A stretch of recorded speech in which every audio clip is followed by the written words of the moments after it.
Les rangées. Au nom d'Allah, le tout miséricordieux, le très miséricordieux, par ceux qui sont rangés en rang, par ceux qui poussent les nuages avec force, par ceux qui récitent en rappel, votre Dieu est en vérité unique, le Seigneur des cieux et de la terre et de ce qui existe entre eux, et Seigneur des levants. Nous avons décoré le ciel le plus proche d'un décor, les étoiles, afin de le protéger contre tout diable rebelle. Ils ne pourront être à l'écoute des dignitaires suprêmes, car ils seront harcelés de tous côtés et refoulés, et ils auront un châtiment perpétuel, sauf celui qui saisit au vol quelque information. Il est alors pourchassé par un météore transperçant. Demande-leur s'ils sont plus difficiles à créer que ceux que nous avons créés, car nous les avons créés de boue collante. Mais tu t'étonnes, et ils se moquent. Et quand on leur rappelle le Coran, ils ne se rappellent pas. Et quand ils voient un prodige, ils cherchent à s'en moquer, et disent ceci n'est que magie évidente. Lorsque nous serons morts et que nous deviendrons poussière et ossements, serons-nous ressuscités, ainsi que nos premiers ancêtres? Dis oui, et vous vous humilierez. Il n'y aura qu'un seul cri, et voilà qu'ils regarderont, et ils diront malheur à nous, c'est le jour de la rétribution.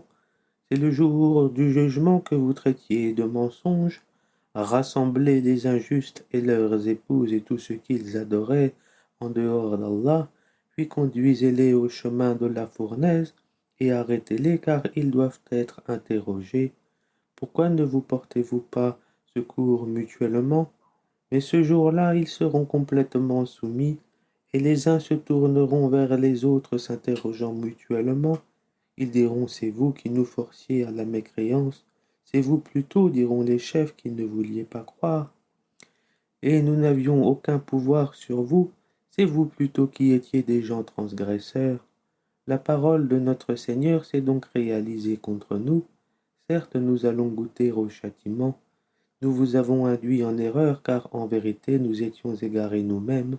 Ce jour-là donc, ils seront tous associés dans le châtiment. Ainsi traitons-nous les criminels. Quand on leur disait point de divinité à part Allah, ils se gonflaient d'orgueil et disaient allons-nous abandonner nos divinités pour un poète fou? Il est plutôt venu avec la vérité et il a confirmé les messagers précédents. Vous allez certes goûter au châtiment douloureux, et vous ne serez rétribués que selon ce que vous œuvriez, sauf les serviteurs élus d'Allah. Ceux-là auront une rétribution bien connue, des fruits, et ils seront honorés dans des jardins de délices, sur des lits face à face. On fera circuler entre eux une coupe remplie à une source, blanche, savoureuse à boire. Elle n'offusquera point leur raison et ne les enivrera pas. Et ils auront auprès d'eux de belles, aux grands yeux, au regard chaste, semblables au blanc bien préservé de l'œuf. Puis les uns se tourneront vers les autres, s'interrogeant mutuellement. L'un d'eux dira, j'avais un compagnon qui disait, es-tu vraiment de ceux qui croient? Est-ce que quand nous mourrons et serons poussière et ossements, nous aurons à rendre des comptes? Il dira, est-ce que vous voudriez regarder d'en haut? Alors il regardera d'en haut, et il le verra en plein dans la fournaise. Il dira, par Allah, tu as bien failli causer ma perte, et sans le bienfait de mon Seigneur, j'aurais certainement été du nombre de ceux qu'on traîne au supplice. N'est-il pas vrai que nous ne mourrons que de notre première mort, et que nous ne serons pas châtiés? C'est cela certes le grand succès. C'est pour une chose pareille que doivent œuvrer ceux qui œuvrent. Est-ce que ceci est meilleur comme séjour ou l'arbre de Zakoum? Nous l'avons assigné en épreuve aux injustes. C'est un arbre qui sort du fond de la fournaise. Ses fruits sont comme des têtes de diable. Ils doivent certainement en manger et ils doivent s'en remplir le ventre. Ensuite, ils auront par-dessus une mixture d'eau bouillante, puis leur retour sera vers la fournaise. C'est qu'ils ont trouvé leurs ancêtres dans l'égarement, et les voilà courant sur leurs traces. En effet, avant eux, la plupart des anciens se sont égarés, et nous avions certes envoyé parmi eux des avertisseurs.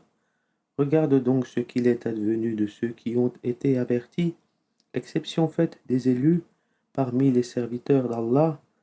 Noé, en effet, fit appel à nous qui sommes le meilleur répondeur, et nous le sauvâmes, lui et sa famille, de la grande angoisse, et nous fîmes de sa descendance les seuls survivants, et nous avons perpétué son souvenir dans la postérité, paix sur Noé dans tout l'univers. Ainsi récompensons-nous les bienfaisants. Il était certes un de nos serviteurs croyants. Ensuite nous noyâmes les autres. Du nombre de ses coreligionnaires, certes fut Abraham, quand il vint à son Seigneur avec un cœur saint, quand il dit à son père et à son peuple: qu'est-ce que vous adorez? Cherchez-vous dans votre égarement des divinités en dehors d'Allah? Que pensez-vous du Seigneur de l'univers? Puis il jeta un regard attentif sur les étoiles et dit: je suis malade. Ils lui tournèrent le dos et s'en allèrent. Alors il se glissa vers leur divinité et dit: ne mangez-vous pas? Qu'avez-vous à ne pas parler? Puis il se mit furtivement à les frapper de sa main droite. Alors les gens vinrent à lui en courant. Il leur dit: adorez-vous ce que vous-même sculptez, alors que c'est Allah qui vous a créé, vous et ce que vous fabriquez? Ils dirent qu'on lui construise un four et qu'on le lance dans la fournaise. Ils voulurent lui jouer un mauvais tour, mais ce sont eux que nous mîmes à bas. Et il dit: moi je pars vers mon Seigneur, et il me guidera. Seigneur, fais-moi don d'une progéniture d'entre les vertueux. Nous lui fîmes donc la bonne annonce d'un garçon, Ismaël, longanime. Puis quand celui-ci fut en âge de l'accompagner, Abraham dit: ô mon fils, je me vois en songe en train de t'immoler. Vois donc ce que tu en penses. Ismaël dit: ô mon cher père, fais ce qui t'est commandé, tu me trouveras, s'il plaît à Allah, du nombre des endurants.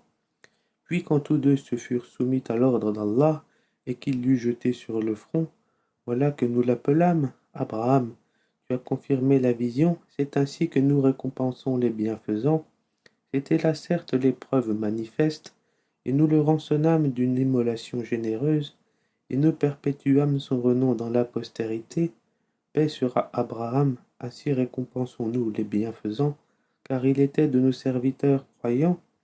Nous lui fîmes la bonne annonce d'Isaac comme prophète d'entre les gens vertueux, et nous le bénîmes ainsi que Isaac parmi leur descendance. Il y a l'homme de bien et celui qui est manifestement injuste envers lui-même. Et nous accordâmes certes à Moïse et à Aaron des faveurs, et les sauvâmes ainsi que leur peuple de la grande angoisse, et les secourûmes, et ils furent eux les vainqueurs, et nous leur apportâmes le livre explicite, et les guidâmes vers le droit chemin, et nous perpétuâmes leur renom dans la postérité. Paix sur Moïse et Aaron. Ainsi récompensons-nous les bienfaisants, car ils étaient du nombre de nos serviteurs croyants. Élie était certes du nombre des messagers, quand il dit à son peuple: ne craignez-vous pas Allah, invoquerez-vous Baal, et délaisserez-vous le meilleur des créateurs? Allah, votre Seigneur, est le Seigneur de vos plus anciens ancêtres. Ils le traitèrent de menteur, eh bien ils seront emmenés au châtiment. Exception faite des serviteurs élus d'Allah, et nous perpétuâmes son renom dans la postérité. Paix sur Élie et ses adeptes. Ainsi récompensons-nous les bienfaisants, car il était du nombre de nos serviteurs croyants. Et Lot était certes du nombre des messagers, quand nous le sauvâmes, lui et sa famille tout entière, sauf une vieille femme qui devait disparaître avec les autres, et nous détruisîmes les autres, et vous passez certainement auprès d'eux le matin et la nuit, ne raisonnez-vous donc pas?